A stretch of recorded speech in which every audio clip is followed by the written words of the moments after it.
Hello guys, welcome back to our channel HardReset.Info. In this video I'm going to show you how to edit photos in Google Photo on your phone Xiaomi, so let's start. So at first you need to open your Google Photo and then choose photo that you like to edit, for example like this, and then click here edit.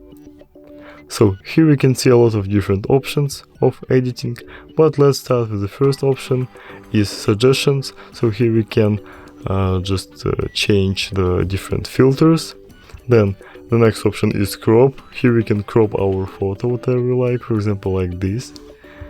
Tools, here we can blur, unblur, and we can use magic eraser here on our photo. Then adjust, here we can customize it for whatever we like. For example, we can change white point, highlights, shadows, black point, and different options whatever we like. Then click done. So filters, here we can see a lot of different filters that we can apply to our photo.